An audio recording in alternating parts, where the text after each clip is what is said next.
It's September 16th, 2022, and welcome to episode 70 of the Baby Metal Podcast.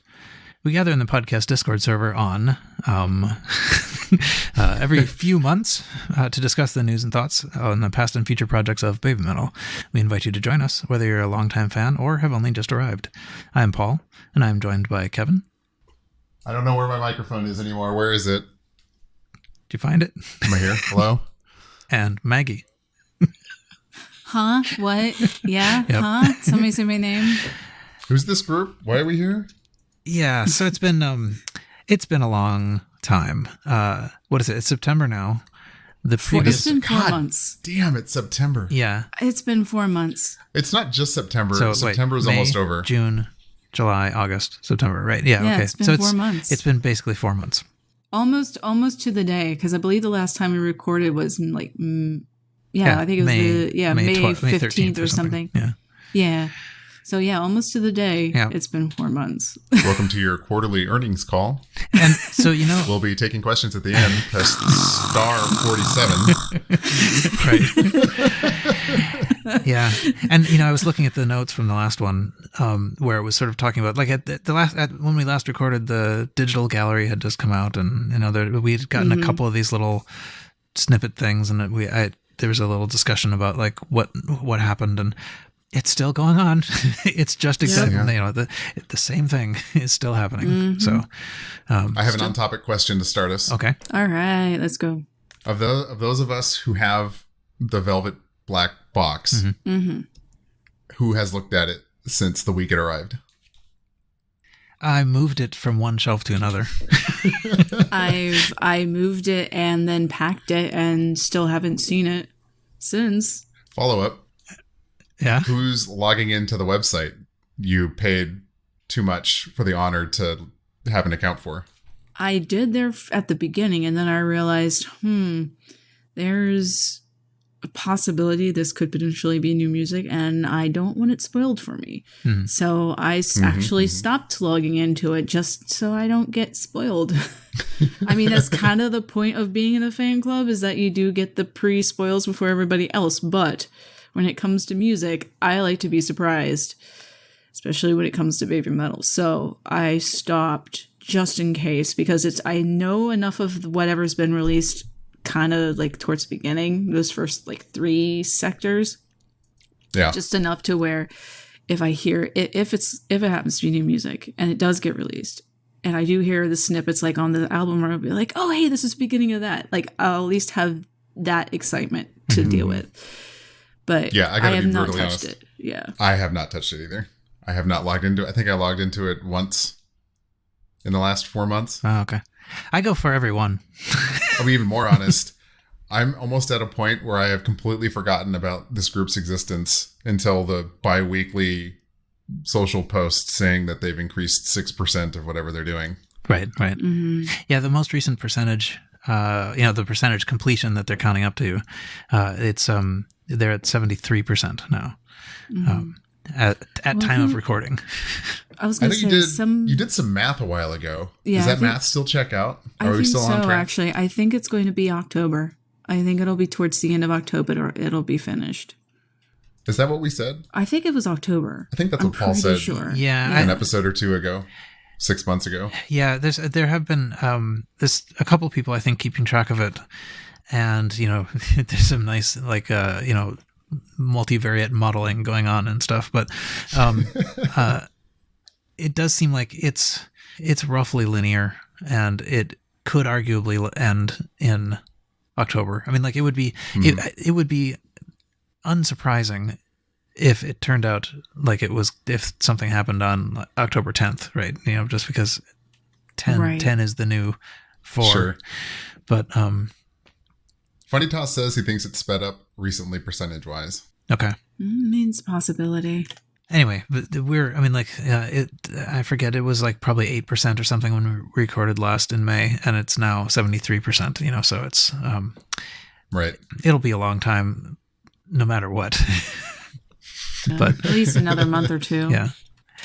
And I still, as these things, just to answer your question, I do go there every time, but that's because I download every snippet.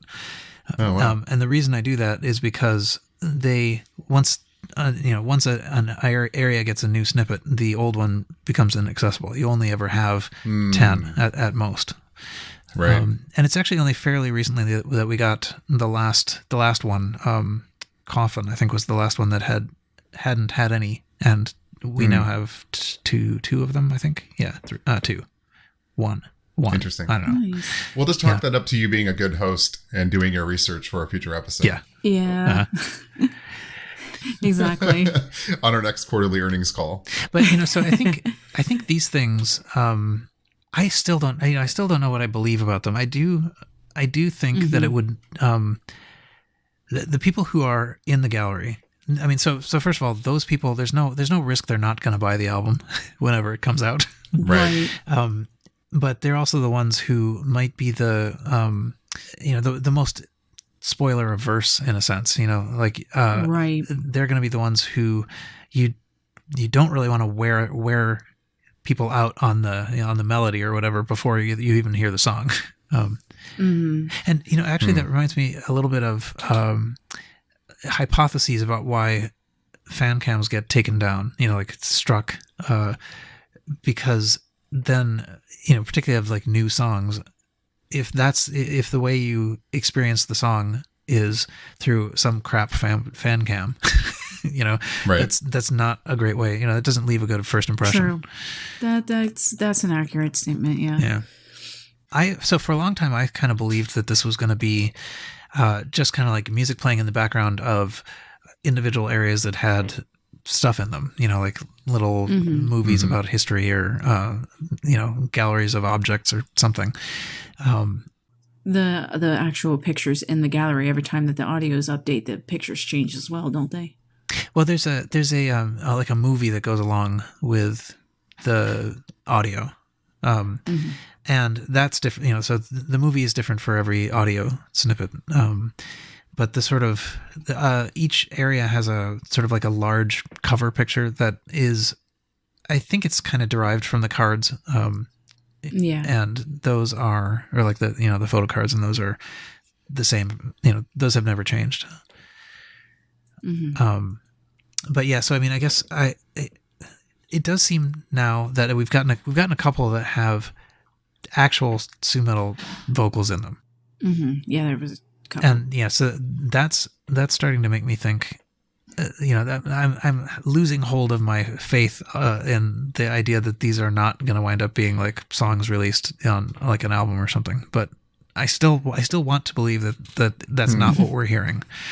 That we're hearing something else, and the album will be separate from this. But don't know. Could look at it like a demo approach. Yeah. Lots of bands, I'm sure bands still do this, is, what they might demo or noodle around on eventually becomes a song, but isn't necessarily representative or even noticeable as where it started, as when it was published. Right. So these could just be noodlings. Yeah. Earlier versions of what might be on an album. Yeah, well, that was kind of what I thought the concept was going to wind up being, even if it was not going to be destined for an album, but it's still sort of like construction, it's like Right. pieces along the way, unfinished bits. And it does seem like things now feel more finished than they did at the beginning of the gallery. So yeah, So that's just why I've kind of just stopped, just in case. yeah. Since you're completing an archive of this, how have you saved them? Are you able to stitch all of these snippets together based on if they're like a coffin track and see if they fit? No, they don't fit like that. I mean, so the early ones actually sort of seemed like, in some case we were hearing like just the drum and guitar together and nothing else, Yeah, a single instrument. Yeah, that's what I got from it. Yeah. And in fact, it seems like in some cases there were, some sort of riff or something that would be on different instruments, like there would be a guitar version and then there'd be some sort of synth version in a separate snippet. I don't know if that means they're both going to be in the song or if it's just, again, just playing around with ideas. Sure. So we will see, I guess. Yeah, I mean, that's really all we can do at this point. They're not really giving us a whole lot else of anything to really work with. So we just kind of have to sit and wait. That's all we can do. Mm-hmm. So if there are, it has been sort of scattered around the different areas, but there are, so I think a couple of them have hit 10, which is the hypothesized number that they would end up with. I think Light and Darkness has 9. I forget which ones actually have hit 10, but maybe Cavalry has. I was going to say, I think that was Cavalry. I think Cavalry was one of the very first ones that was released, I think. Yeah, and we have 10 snippets of that now. So it's possible we will get no more, or it's possible, it's possible they'll build up into, until we get to 127%. Ooh, doggy. Yeah. Yeah, I suppose we are just assuming it's going to 100. Right. I would not put it past this group to exceed that. Yeah, It would be pretty funny to say, to take it to 110% or whatever, the business cliche is. We gotta try our best. Oh, I hate that I put that thought into the world. Yeah. Anyway. If you're listening, Amuse, please do not take that advice. Right. So, oh man. Yeah. Anyway, I mean, it's been going sort of steadily, and I have been going to the site every time and pulling down the audio, and it's actually delivered on the site. I've been extracting it from the web source, so on the site it's actually like video separate from audio. So I have all these MP3s and MP4s with crazy names, because they're all randomized names, I guess. So you can't guess them, even if they're there. You couldn't sneak and get them early. Boy, what a fun slip up that would have been if they accidentally uploaded coffin.mp3. Yeah, the whole thing. Mm-hmm. Yeah, the whole thing. Actually gave you the title of whatever they're uploading. Yeah. Yeah, I mean, they have made such errors before. I know they have. But oh yeah, I'm not sure actually what I attribute that to. It could be that they don't have many people working on it, and so the people who are doing it are not experts and slip up. Or it could be that there are a gazillion people working on that and many possible points of failure. I think it could go either way. Well, I mean, it's like of my prior job. It's like if you're calling in and you work with a certain person, and then you're calling in again to another your customer service line, and then somebody else is tinkering in with your paperwork and stuff. It's like, well, now 4 or 5 people have worked singularly with this and mixed-matched everything. It's like, well, they've asked me 5 times for certain documentation, and it's like, why didn't just the one singular person do that? So no, I totally get that. Being a potential issue. Yeah. Anyway, but so I think not much sort of developed, I guess, along the way here. But when there was a snippet that you could actually hear Sue and not just some synthesized voice, that was interesting. That was probably the most interesting thing that happened in the last 4 months. So, what? The metalverse? Kulture? Hello. Well, yes. Okay. Yeah. Right. So mayhaps. Mayhaps. We could get to that. I can't say that I understand this super well, but I think there isn't that much to understand yet. With Kulture. Did you want to describe it, or I can? No, because I have no idea. Okay. I mean, I have a slight idea, but that's kind of where I'm at. Yeah. I read the release and I was like, okay, cool. Yeah, exactly. Future Division. I have no idea. Yeah. Yeah, I'm kind of lost on that too. It smells like one of those things that somebody came up with in a boardroom and threw it against a whiteboard, and the board clapped, and we're like, yes, we need this. Yeah. So for those who do not already know, did not read the press release, the press release said something like Amuse has launched a division called Kulture, and it's basically, the point is to incorporate new technological trends. So it's trying to be like forward looking, to try to see what's coming and leverage it in some way. So this is in that metaverse NFT virtual space essentially, or at least it will include such things. And so BABYMETAL seems to be head of the company, I think, and I'm not quite sure what that means. It's some division, so it's he's head of the division, I guess, and presumably it's something to do with the fact that he's been working with this stuff anyway, or maybe it's I'm not sure exactly which direction the cause goes, but anyway, isn't it concerning to think that one of the most forward-thinking people in all of Amuse Entertainment Japan is BABYMETAL? Right. Yeah. Right. Yeah. Because that's probably how he got this job. Right. Yeah. I mean, he was presumably trying to figure out like how, he's interested in, we know kind of, I think that he's interested in new tech and being, early adopting and that kind of stuff. And so, he was thinking about this for BABYMETAL itself. And so. Sorry, I have to interrupt. I just had this brainwave of Koba sitting at a desk somewhere, receiving a fax informing him of his promotion to the head of the future technology division of Amuse, because I can say with like 70% certainty that probably happened. Yeah. Yes. Him and his fax machines. Yeah. So it's not really clear what the company is going to do, but one thing it does have is like a fund to develop partnerships with startups and things like that. So they're looking to the future and they're asking advice basically, like what should we be doing here? So yeah, it'll be interesting to see where that goes. Yeah, it'll be interesting to see where that goes now that I think we can pretty safely say the metaverse failed before it even launched. Yeah. And, if Facebook / Meta with those resources and financial backing come up with a dud like that, I don't expect to see Kulture giving it a try. Yeah.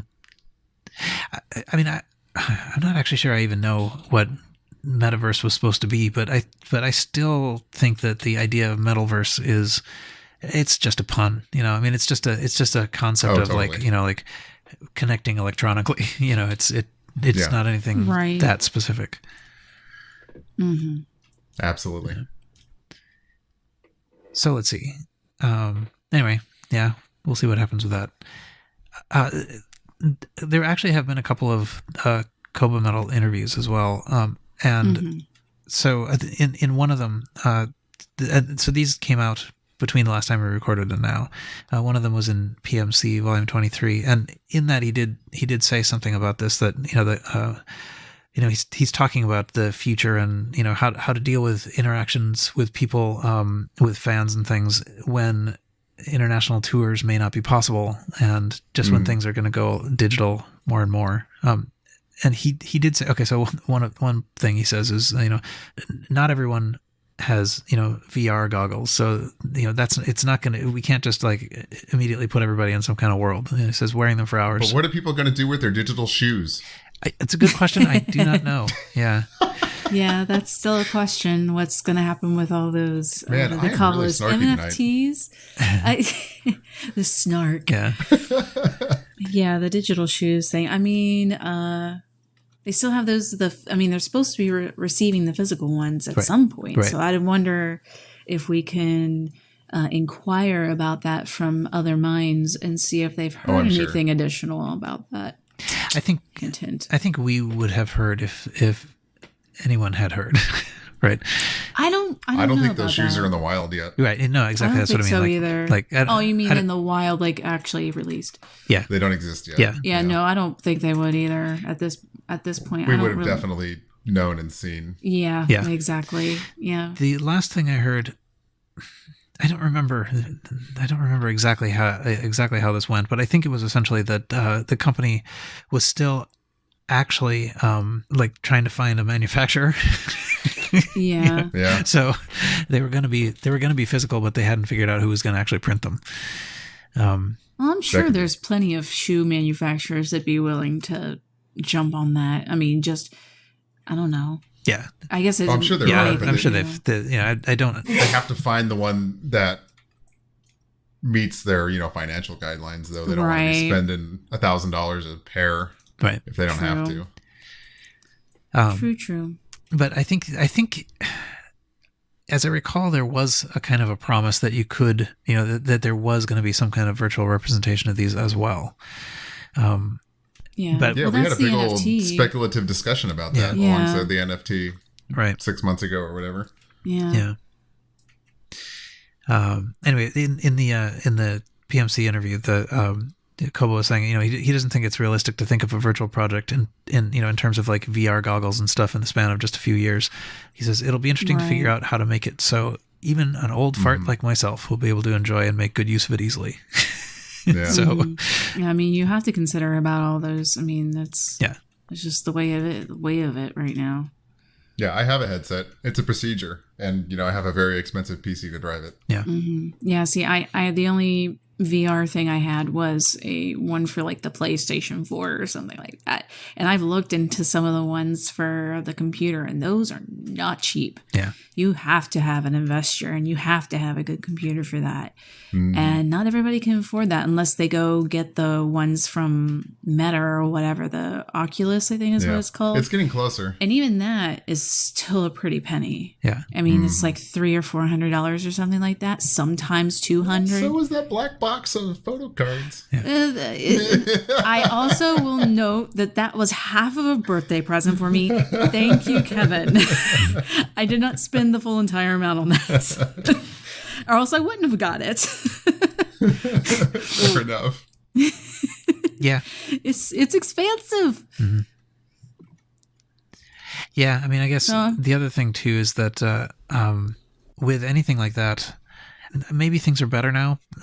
Probably not perfect, but this kind of thing could, for some people, just make them ill or give them a huge headache. Yes. That too, Definitely. yeah. People have what is that called? Motion sickness, Yeah. but it's something else. I can't think of it. But essentially motion sickness. Yeah, not even necessarily motion sickness. Like I've had friends who've tried my headsets, and they can fly, they can be on boats, they're fine in the backseat of cars. But as soon as I put them in VR, they were like, "Well, this isn't for me." Yeah. Just can't like do it. Not a distortion. What's that called?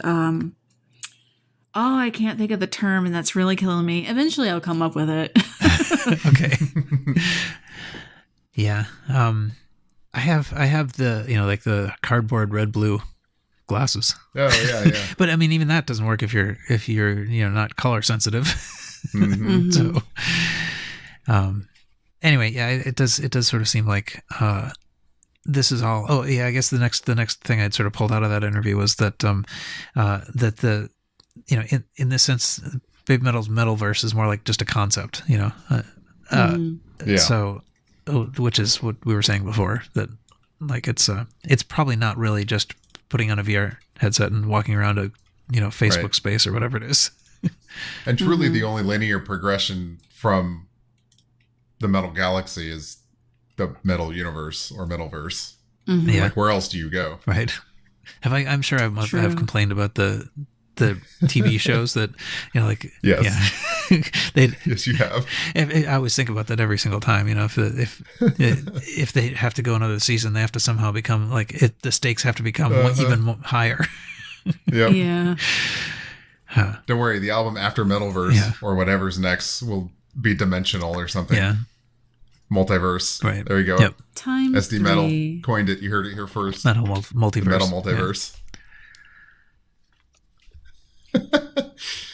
Oh man, what else did you pull out of that interview, Paul? Well, I think I actually didn't grab a whole lot of it, but you can read them on Funny Toss's site. So steechen.blogspot.com. Yeah. And so you should read them. But what else did I? Oh yeah, the PMC interview was also the one. There was some discussion about this, on the social medias and in Discord and stuff about the Koba sort of talking about the difficulties in touring concerts, and even though things have started to return a little bit to like how we might remember them before, pre-pandemic, he was saying that specifically in the sort of concert space, there are hundreds of thousands of staff members, and it's not possible to attract part-time workers like we used to. Many skilled technical workers like sound, lighting, stage technicians lost their jobs. So he's basically just saying like the infrastructure is not quite up to it yet.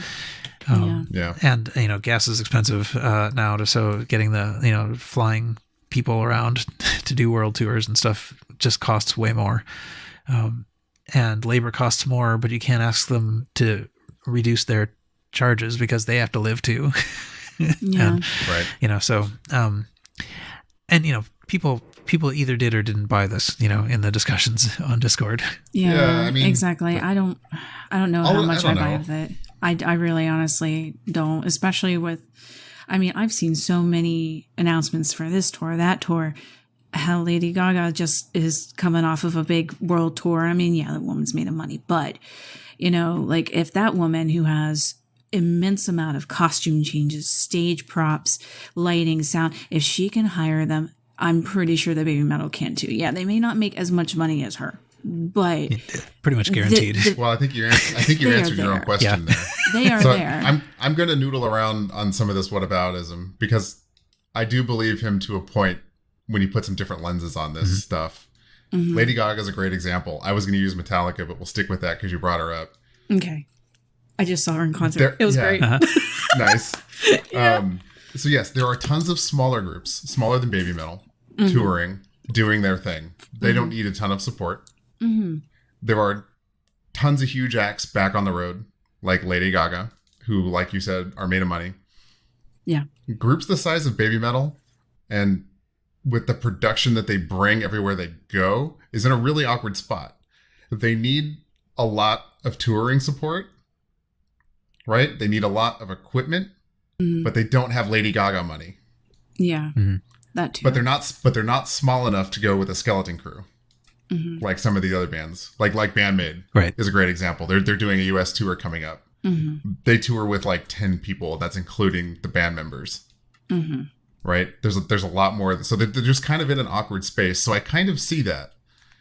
Fair enough. And then you get the financial side of this. Well, if Lady Gaga can afford to pay market rate for all of these, gig workers that are putting on these concerts, and BABYMETAL can't, why would I go work for BABYMETAL or accept less when the big groups have resumed touring and I can get attached to Lady Gaga, Metallica, Foo Fighters, stuff like that? You do make a point. I guess it's just my thought process on it is that, albeit like you said, they are kind of in a weird rut to the point of, they could totally go back to doing just girls band and that's it. The huge big flag that says BABYMETAL in the back of the wall, and I think it'd be fantastic. But I know that they've Lady Gaga, right? So could Metallica, yeah. Part of BABYMETAL's magic is the pageantry, right? We've always, at least I've always, and I think Paul agrees with me here, that it's a show. AJ Hartley brings this up too. Like it has more in common with theater than it does a concert. True. So while yes, that's awesome, and we would all love, and the fan base is like, yes, I do respect the artistry here, and that's just not what they want to do all the time. I can see them seeing that as taking a step backwards in their career. Right. That's why I said. Because they're not quite big enough to where, like Metallica, I think just last year, they went and played one of the smallest venues in San Francisco. Oh, that was for their fan thing, yeah. Yeah, that was for their fan thing. They were like 200 tickets or something like that. It was in really, a tiny really little small. closet it was San cool, Francisco. though, to watch. There was a few snippets of it. That was pretty neat, though. This is the intimate thing. But that's but that's different than like BABYMETAL, regressing to a really small with a flag, just kind of back to where they were in like 2015, 2014, you know, because they don't have the gravitas of a huge international act like Metallica does. They can't get away with that. For a whole tour. You're right. For a whole tour. I get that. Yeah, that makes sense. I sort of think that they, you know, there are a number of things they could do if they wanted to do, but you know, so that would be one of them, is just to you know, pretend they're a bar band or something. Another would be to really limit their activities to Japan, so that they didn't have the same kind of you know, international organization and you know, airplane costs and stuff that they might otherwise. I don't know why they don't do that, but you know. Well, I mean, heck, like Perfume put on their 20th anniversary extravaganza in the middle of the pandemic when everybody was still in lockdown, and they performed on the like coolest green screen stage thing I have ever seen. So The like 3D, it was the 3D thing, right? Yeah. Yeah. Like, of course, there are definitely things they could do. Why they don't, I mean, we can wax philosophic on that for another 4 hours probably. But I think at this point they've established that that's just not something they're interested in doing right now. Yeah. I mean, I think, you know, I will occasionally try to put myself in, you know, Koba's place and figure out, like, you know, if this were my choice to make, what would I do? And, you know, I often at least sort of could see the reasoning behind doing what he's doing, you know, like, you know, if it were me, I would want the return to be big and epic, and not sort of, you know, Blasé. Yeah, exactly. not little, not limited to Japan, not like the Budokan. Not a 1,200 person venue in Kansas City. Right. Oh boy. So anyway, yeah, that interview is where Koba was kind of talking a little bit about what he thinks, you know, what is on his mind when thinking about going back to tours. It was clear that the intention is for there still to be live shows. I mean, it's not like they're going to just become virtual people. But that digital delivery is the future, you know, so. Right. I mean, it's pretty obvious at this point. Yeah, I mean, I think he's right. Look at the film industry.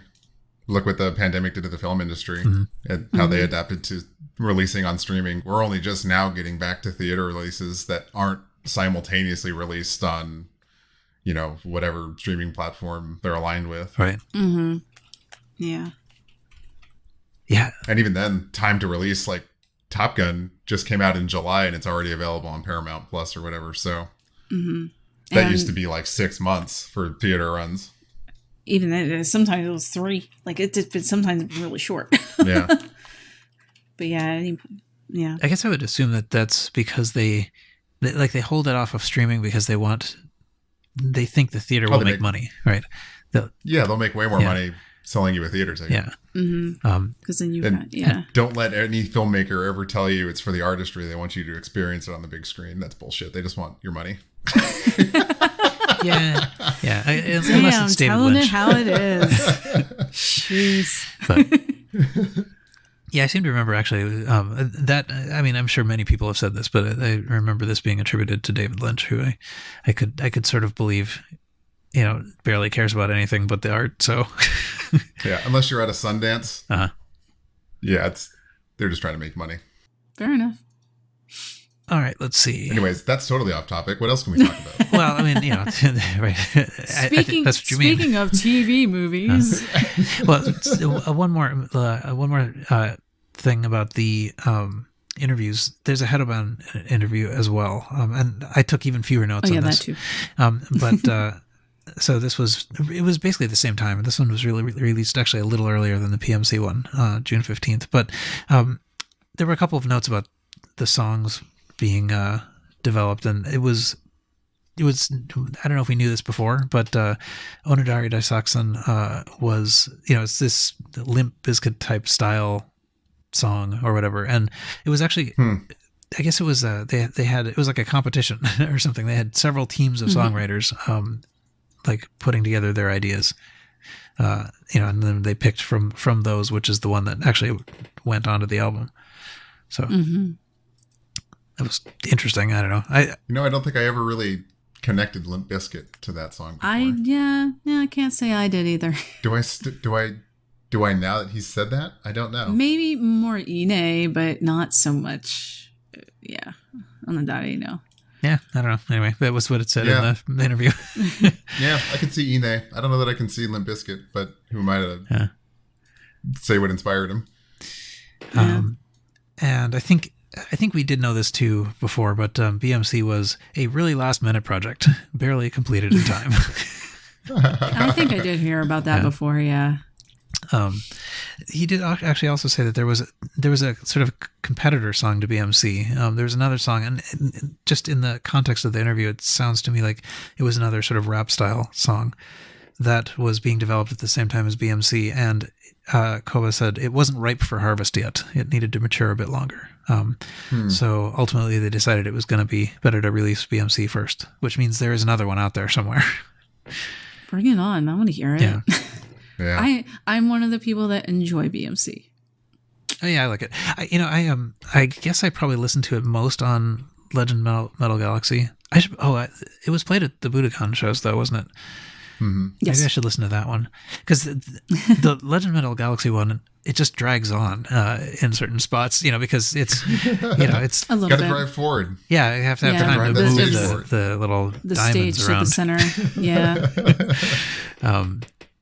And it just gets a little long. Headbangers like that too. It's like, oh, come on.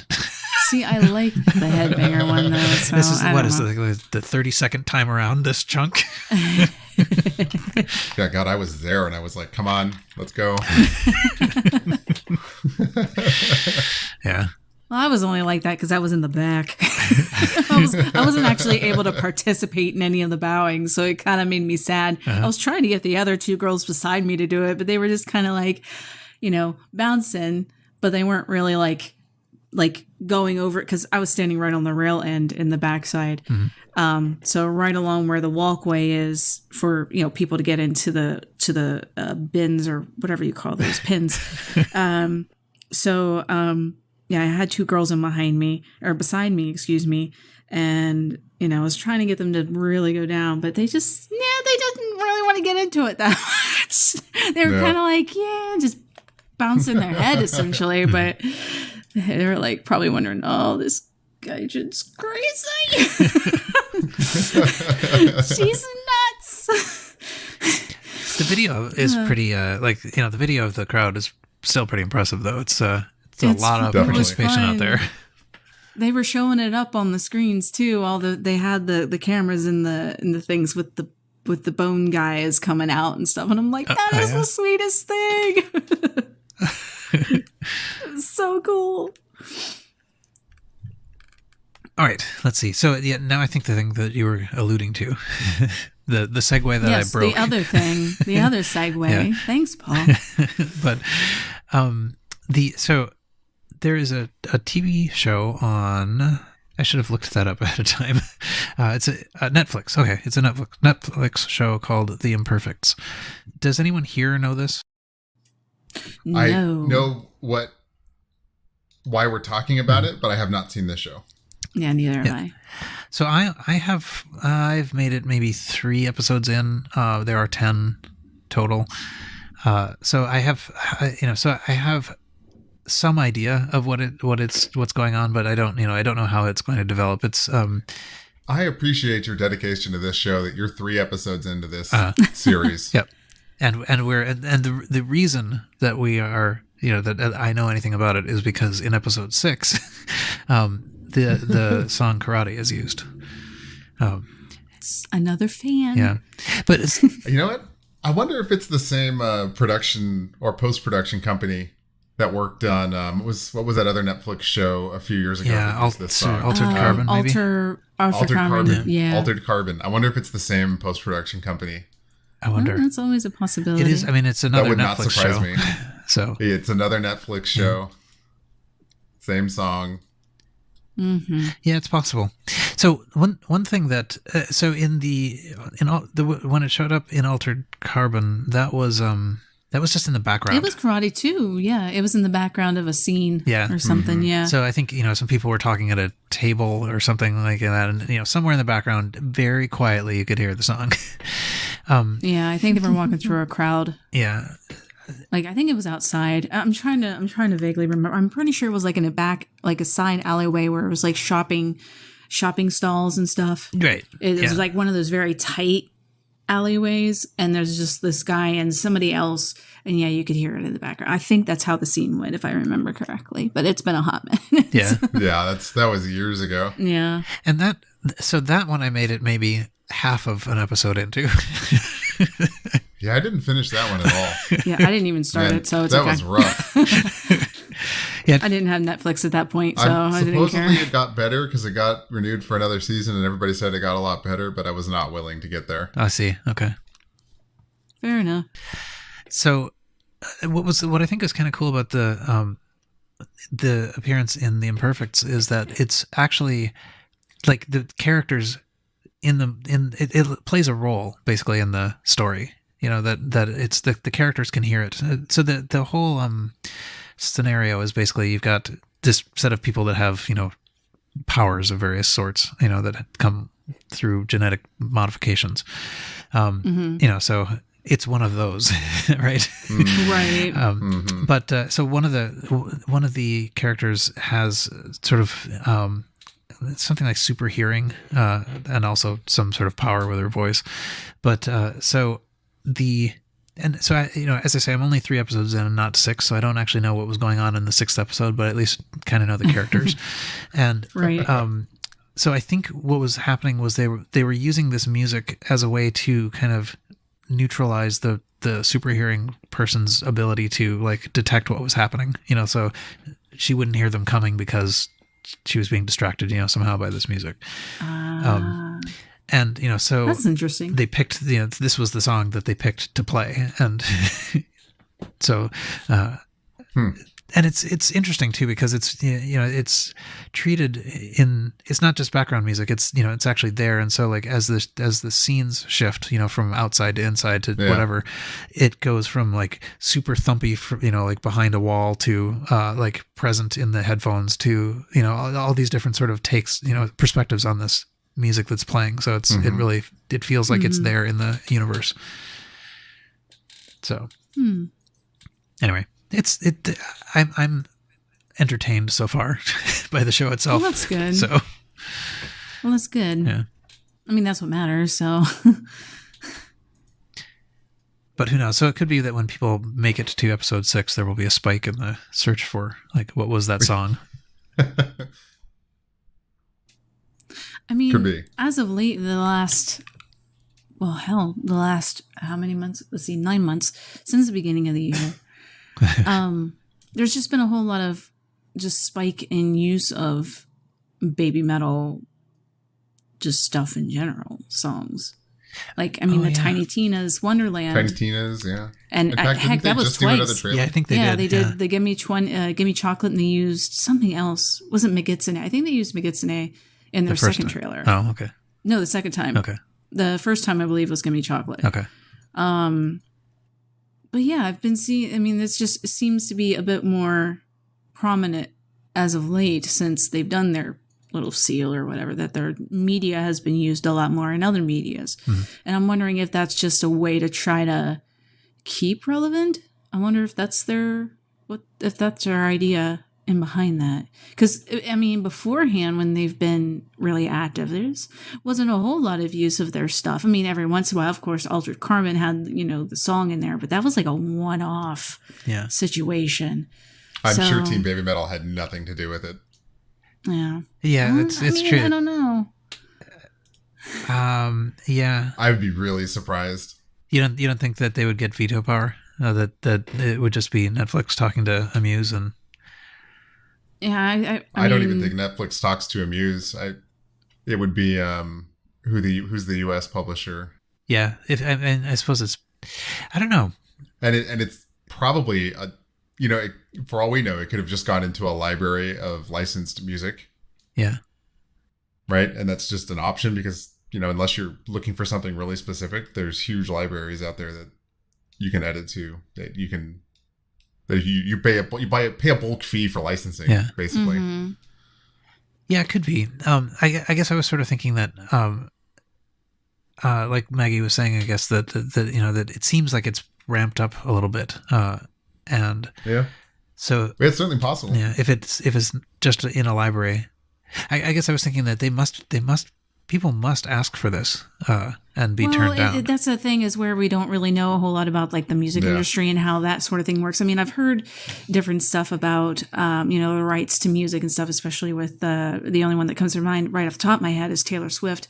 But I mean, there's been other older band, and celebrity singer-songwriters and stuff, like, I mean, Prince, I think Bruce Springsteen. There's been some other older members of the music community too who've just recently sold off their rights to whomever that they could release that sort of thing. But I'm pretty sure that the Muse still has all singular rights to Baby Metal's music, so that would mean that they would have to be able to ask for permission, pay for a certain amount of money to get access to that. I'm pretty sure. Of course, if there is anybody who's more involved in the music industry, please let us know if that information is incorrect. But I'm pretty sure that's totally how it works. Yeah. Okay. That's totally how it works. My point was just that I doubt anybody from Koba down was involved with that. Other than probably not. Other than like an email saying, "Hey, Netflix, show this, license this." Yeah. Mm-hmm. It'll appear here. Enjoy. I mean, one hopes that if it's going to be some completely offensive, show or whatever that they wanted to use the music in, they could say no, sorry, not that. True. But yeah, I mean, I'm sure they get paid in some way. I think it would be. I could imagine them being part of a library, stock music library. Yeah. Mm-hmm. That being said, though, it would be shocked if somebody in the editing bay stumbled upon it and was just like, "This fits this scene. Yeah. I need it." Right. I think it's much more likely that the editor or sound designer was like, is a Baby Metal fan, or at least was familiar. Yeah. Mm-hmm. I'm still interested to reach this episode and figure out what the in-universe explanation is for why this is confusing the super hearing person. So like what properties did the song need to have? Was it just like, did it just need volume, or was it, is there something special about the fact that it is metal, or it is, whatever. So we'll see. The waveform that it emits on the spectrum cancels out the duality of the super hearing waveform. Perhaps, yes. Maybe. I mean, I was or thinking the superhuman just doesn't speak Japanese. Like ultimately, it's got a good frequency spread, right? I suppose It's a good song in general. Yeah. I don't know. So it's distracting just fundamentally, like you just listen to it rather than whatever you're supposed to be paying attention to. I mean, yeah. I mean, Like a if I heard that so. playing in public, if I heard that playing in public and I wasn't already where I am sitting today, I'd be like, "What the heck is that? Yeah. Oh, I'd be What very is much this? And intrigued. why is it in public?" I'd be very intrigued. I think I probably said this, a couple episodes ago, but there was a time, 6 months ago, 7 months ago or something like that, when I actually went into a restaurant that was playing karate on the speakers. Seriously? Really? I don't think you told us that. No. And it's like, that's weird. But I'd be like, I'd be screaming. yeah. I've tortured several bars when it shows up in the what is it, Toon Times jukebox Oh, yeah. thing, whatever that streaming jukebox thing Yeah. is pretty common in bars and clubs. It's like, "Oh, look at this. Look what's available. Yeah. Let me put $30 in this machine." Yeah, that's a way to guarantee like you'll have. I think I've only gotten away with that once. I always leave as soon as I do that. Perfect. Yeah. And probably, half of everyone who is still in there leaves also. But anyway, yeah, I think I've kind of exhausted the things that I can think of that happened since May. Yeah. And there's really nothing to speculate on for the future that we haven't already. We Yeah, still don't know nothing. anything. Yeah. Absolutely nothing. So yeah, I guess we haven't intentionally sealed the podcast, but you can see, I mean, we still managed to talk for an hour, but there isn't, despite that, there's not a whole lot to talk about. So Yeah, unfortunately. So I think probably we're not planning on going back to the every other week schedule until things liven up a little bit. Until there's a reason to. Yeah. Yeah, exactly. But I think we will check in every once in a while because it's it's fun to talk to you guys. Yeah. Oh yeah, Yeah, definitely. This I has been enjoy fun. it. Yeah, it's something to look forward to. Oh, I don't. It's been so long. Did we congratulate you on your engagement and setting a date? Oh. Maggie's getting married, everybody. Oh yeah. Congratulations. Thank you. Yeah. No, I don't think we've talked about that, but I'm getting married. Fiance sitting behind me. That's why I don't know if guys noticed or not, but I might sound different because I'm in a bigger space. I don't have a wall behind me now. I'm getting married at the beginning of next year. Paul's almost my neighbor, so that's kind of cool. That's amazing. Cool. And we would like to go to Japan for a honeymoon. That'd be fantastic. But, there's been speculation that they might be opening up here soon. But They're opening in October. Oh, it is official now. They've officially said they're going to open in October, but they have not released a date. I see. Okay, well, that's still good. But we still have a lot to think about and plan and everything. Yeah. But so the last few months also, I've been moving and finding a new job, trying to find a new job, and it's been a lot of life stuff been happening the last few months since we've last recorded. So, yeah. Although I was engaged before our last recording, but anyway, that's a thing. But anyway, yeah. So that's happening. Amazing. And now you've actually having sufficiently moved, you have been able to locate your microphone again. So that's also good. I have my mic again. Yeah, no, that was a whole entire situation. I'd rather not explain right now. Boy. But I all will my say stuff's we here. did try and record an update sooner than this. Yeah. But the mic was lost to the nether for a little while. Yeah. It was it was lost in New Jersey. Oh, jeez. Yeah. So, yeah. But now we're here. It's settled and doing stuff. And, yeah, so I have my mic back. And now here we all are. Yeah. Here we all are. Yeah. Oh, actually. Uh-huh. I suppose we touched on this in private, but there's a chance we might try and record something because we're all going to be geographically located together. Yeah. And approximately in about a month. Yeah. Possibly. Possibly. Yeah. Possibly. We're working on that we might, we all actually might see each other together in one room. That would be kind of fun. Not even kind of fun. It would be fun. It'd be very fun. We can be the Bandmade podcast for a day. Right. Yeah. Release it back in, wait till April and release anyway. it. Yeah. There you go. That would be fantastic. Nobody else say anything to anybody else about that. That would be great. Strike this from the record, Paul. Yes. Yeah, that should be pretty cool though. And I particularly like the fact that they're just coming to me. Like, I just have to go like down the street pretty much. Yeah, that is nice.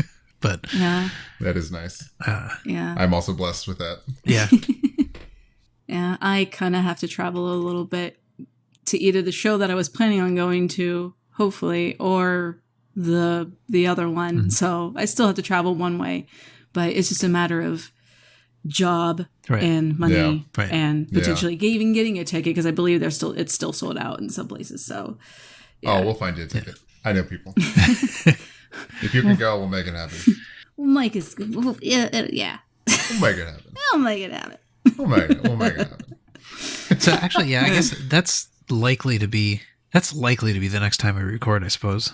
Unless something happens. I mean, who knows? Right. But there's no indication that anything's going to happen really before then. Mm-hmm. Yeah. Unless something does, then we'll be here. Yep. Yeah, I'll throw my mic in my carry-on just in case. Yeah.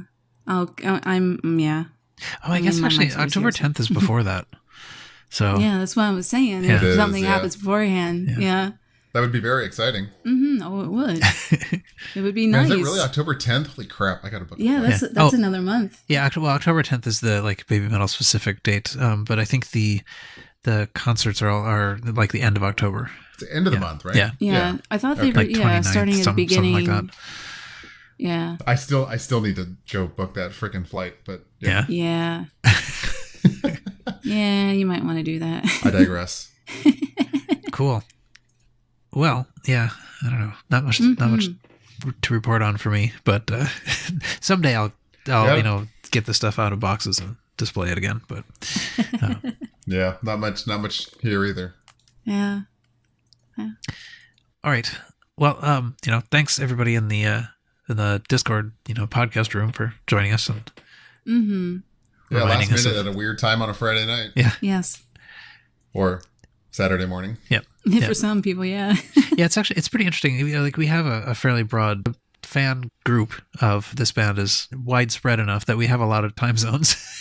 So at least 3 to 4, yeah. So it's no, more than not even just 3 to 4. Yeah. More like 5 or 6, yeah. So it's pretty hard actually to pick a time that's that everybody could come, participate in. But yeah. Well, hey, we have a whole nother quarter to think that's about. That's true, yeah. Mm-hmm. Yes. And that, ladies and gentlemen, is how you go full circle on a joke we opened the show with. Yep. Good night. Excellent. If we record like 12-hour episodes, then people could just come in whenever it's, appropriate in their time zone. Oh, my lands. Yes. I don't think my lifestyle could support that, sorry. No. All right. Anyway, yeah, I think we've prolonged this long as much as we can. And that's it for this episode. Yeah. Oh, that's right. I have to find that. How does that end? Here we You want me to read it? Go? I can read it. I can go for it. If you'd like to. Sure, go ahead. Sure. And that's it for this episode. Join us on the Baby Metal Podcast Discord to continue the conversation. Rating the podcast on whatever platform you listen on will help people find it. So please do that. We'll be back here in whatever amount of time it happens to take. And we hope you will join us at that random time. So until then, see you.